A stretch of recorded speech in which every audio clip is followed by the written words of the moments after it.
पाहूया।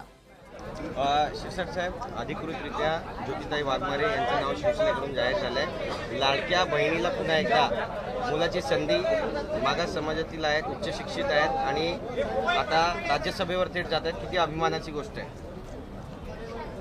राज्यसभेसाठी माननीय उपमुख्यमंत्री एकनाथ शिंदे साहेबांनी जो तुमचा सस्पेन्स होता तो दूर केलेला आहे। आमच्या ताई डॉक्टर ज्योतिताई वाघमारे यांना राज्यसभेची उमेदवारी देण्यात आलेली आहे। जे शिंदे साहेबाचं दरवेळेला असायचं की माझी लाडकी बहीण किंवा माझा कार्यकर्ता याला न्याय द्यायची जी काही भूमिका असायची ती त्यांनी आज तुम्ही पाहत असाल ती उठवलेली आहे। म्हणून माझ्यापेक्षा ज्योतिताईचं काय मत आहे याला ते त्यांच्याकडून जर आपण ऐकलं तर मला वाटतं बरं होईल।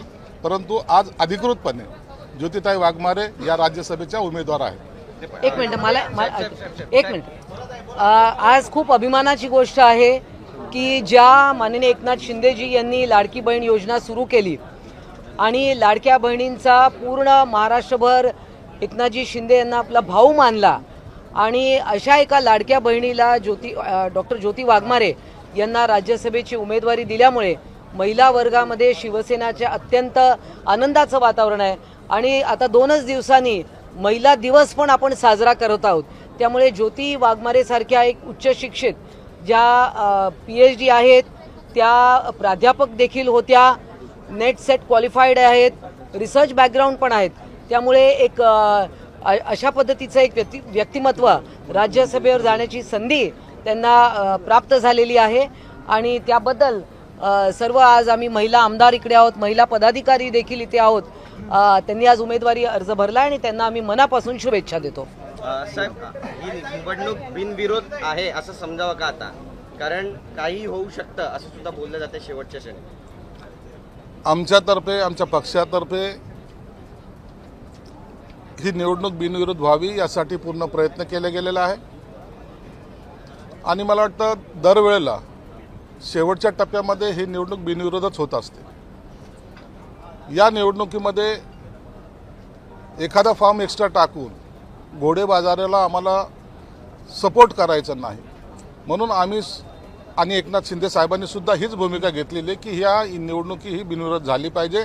त्यासाठी ते जे काही सहकार्य असेल ते शिंदे साहेब करायला तयार आहे। इच्छुक खूप जण होते, 7-8 नावं इच्छुकांमध्ये होती, काही वरिष्ठ नेते होते, त्यामध्ये अवघड होतं हे नाव जाहीर करणं किंवा हा निर्णय घेणं। शिंदे साहेबांची भूमिका पहिल्यापासून ठरलेली आहे। अनेक इच्छुक होते, अनेक जण मान्यवर होते, ते कमी होते अशातला भाग नाही, ते कोणत्या याच्यामध्ये त्यांना घेऊ नये अशातला काही भाग नव्हता। परंतु याच्यातून निवड करताना आपण एक सर्वसामान्य महिलेला, जी सोलापूरसारख्या एका गल्लीतून आलेली महिला आहे, तिला आपण जर उमेदवारी दिली, जी तिने सुद्धा स्वप्नात पाहिली होती, तिला जर दिली आणि तिने जर प्रतिनिधित्व माझ्या पक्षाचं राज्यसभेमध्ये चांगलं केलं तर मला वाटतं याच्यासारखी अभिमानाची गोष्ट कोणती नाही। सर्वसामान्य महिलेला सुद्धा न्याय हा शिवसेनेत दिला जातो, ही भावना आज संपूर्ण महाराष्ट्रामध्ये गेलेली आहे। कोणतंही राजकीय बॅकग्राऊंड नाही, कोणतंही तिच्या मागचं राजकीय नेता कोणता तिच्या मागं नाही। आमच्या पक्षात आली, एक सर्व सभा तिने गाजवल्यात आणि चांगले वक्ते म्हणून ती पुढे आलेली आहे। एक सुशिक्षित महिला आणि त्या तिने या महाराष्ट्राबरोबर पुन्हा पिंजून काढावं, या सगळ्या आमच्या महिला भगिनी आहेत, त्यांच्याबरोबर खांद्याला खांदा लावून काम करावं, ही त्याच्या मागची भूमिका आहे। ज्यावेळी जुन्या जाणत्यांना संधी मिळत नाही, सहजच आहे की त्यांची पण काहीतरी नाराजी असणार आहे, पण ही नाराजी त्यांची कशी दूर केली जाणार आहे? कारण ते मला काही आश्वासनं दिली होती ती पूर्ण झाली। हे बघा, ह्या सगळ्या गोष्टी ज्या आहेत त्या इन कॅमेरा झालेल्या सगळ्या होत असतात, चर्चा होत असतात। शिंदे साहेबांवर काही स्वतःची मनातले काही खतखत असते ते व्यक्त करत असतात आणि शिंदे साहेब हे सर्वांना सांभाळून घेतात। असं कधीही झालेलं नाही। शिंदे साहेबांनी कोणत्याही नाराज कार्यकर्ता असेल त्याला कधी वाऱ्यावर सोडलेलं नाही, सर्वांना सामावून घेतले, ही त्यांची भूमिका असते। म्हणून शिंदे साहेबांवर विश्वास ठेवून सर्वजण आम्ही काम करतोय आणि म्हणून त्यांची सुद्धा नाराजी दूर केली जाईल।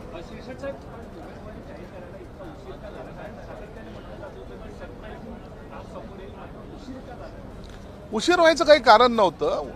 शिंदे साहेबांनी सगळेजण होत आहेत, सगळ्यांची नावं येतात, आपण थोडं उशीर झालं तर काय हरकत आहे? त्याच्यामध्ये कोणताही किंतु परंतु नव्हता, कोणताही अडचण नव्हती।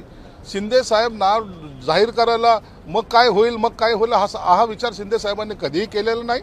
म्हणून त्यांनी ऐन वेळेला त्यांची जी काही पद्धत आहे काम करण्याची, नेमक्या वेळेला नेमका विचार आणि नेमका निर्णय, हा शिंदे साहेबाचं वैशिष्ट्य आहे. आणि म्हणून त्यांनी नेमक्या वेळेला त्यांचं नाव जाहीर केलेलं आहे. प्रत्येक दसरा मेळाव्यामध्ये सगळ्यात चांगलं उत्कृष्ट भाषण कोणाचं असेल तर ते ज्योतिताई वाघमारे यांचं असेल अशी चर्चा व्हायची. दुसऱ्या दिवशी न्यूजपेपरमध्ये त्याची बातमी सुद्धा व्हायची. त्यामुळे आता त्यांच्याकडे हे पद आलंय, आणखी जास्त आक्रमकपणे शिवसेना आपली भूमिका मांडेल. आता पक्षाची भूमिका हीच आहे की आता आम्ही तिला मानसिक बळ दिलेलं आहे, राजकीय बळ दिलेलं आहे, राज्यसभेचं सदस्य केलेलं आहे. आता ज्याला पॉलिटिकल व्हील ज्याला म्हणतात ती आता त्यांच्यात निर्माण झालेली आहे. मला वाटतं आता ती सुसाट गाडी आमची बुलेटपेक्षाही जास्त स्पीडने महाराष्ट्रामध्ये जाईल.